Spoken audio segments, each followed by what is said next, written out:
Hey guys, Addict Cyclist here, just with an update. If you are following along with the channel, I just want to say thank you for your support.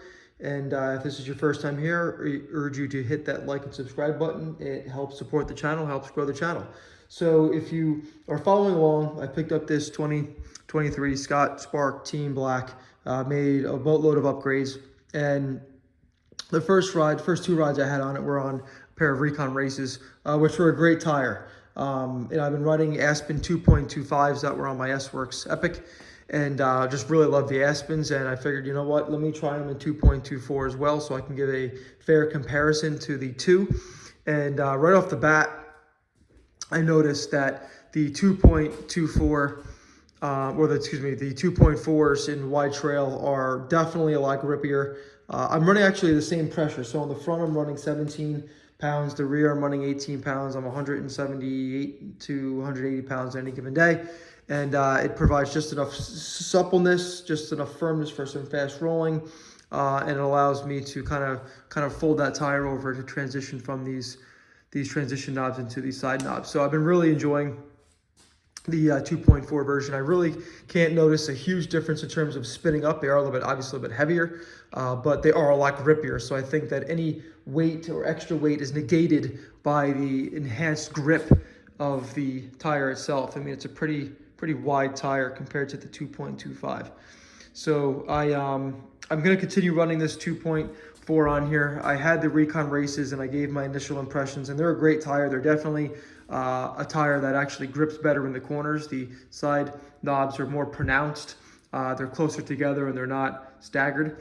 So actually a little bit more cornering grip is nice, but they were a little bit slower rolling to spin up, and they were probably about a half a pound heavier. This bike, as you see, it weighs 23.5 pounds, as you see it here, with pedals, cage, mount, all that good stuff. As soon as I put on the Recon in the 2.4 wide trail version, it was 24.1 pounds. So it was a pretty big jump, over a half a pound difference between the tires. I know that's not what it is based on the website on Maxxis, but again, all the tires are all different after they come out of the molds. So I ended up going back to the Aspen. I know the tire well. I know its limitations. I know that that there's always some drift, with some loose over hard, but it always catches, right? There's not a lot of transition knobs. You can see there's so much spacing in here. But, basically knowing this tire well, I raced on it for a season and change. And, I just come to really like this tire a lot. Even in the front, people, question, is this a good front tire? It's not the greatest if you're comparing it to a Recon or an Ardent race.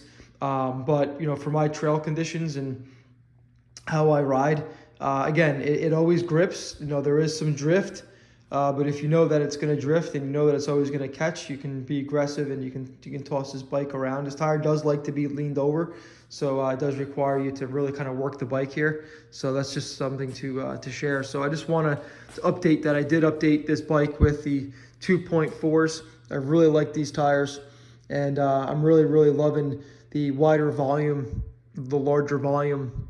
It's a more supple ride. Again, it handles better, and I really can't notice a difference in terms of it spinning up, or getting to speed, comparing it to the 2.25. I mean, overall, obviously, it's going to be a lighter tire, the 2.25. So, naturally, it might feel faster. But this tire just barrels through everything. And after riding a 2.4 tire, I don't think I could ever go back to anything less. Maybe a 2.35 in the rear if I had to.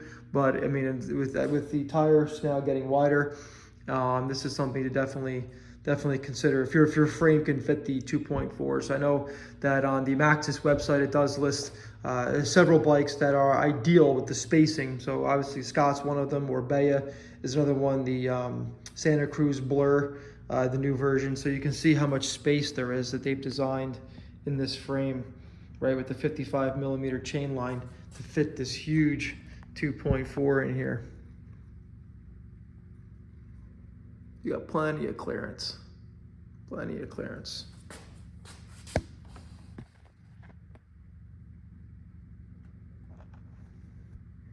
So I just wanted to update. If you have any questions, please feel free to leave them in the comments. Again, if you hit that like and subscribe button, it'd be greatly appreciated if this is your first time viewing the channel.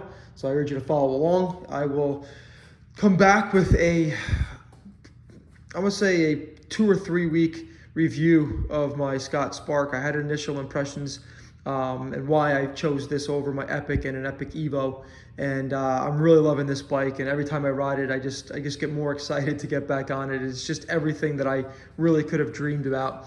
You know, it's one thing to find a bike that can do it all. There's very rare that, you know, one bike you can say does it all, you know, as terms of a race bike. And for me, this is a perfect platform.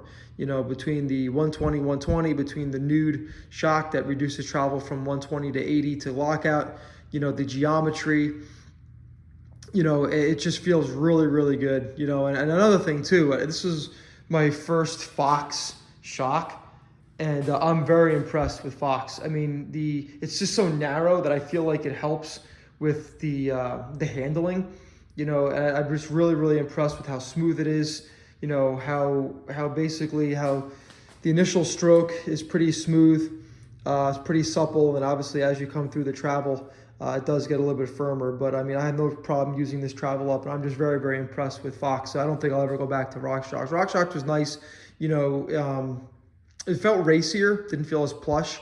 But again, these shocks are fantastic. So I'm super happy that I have the opportunity to run these shocks on this bike. So yeah, if you have any questions, please again leave them in the comments. Appreciate the support and views, and be well. Thanks.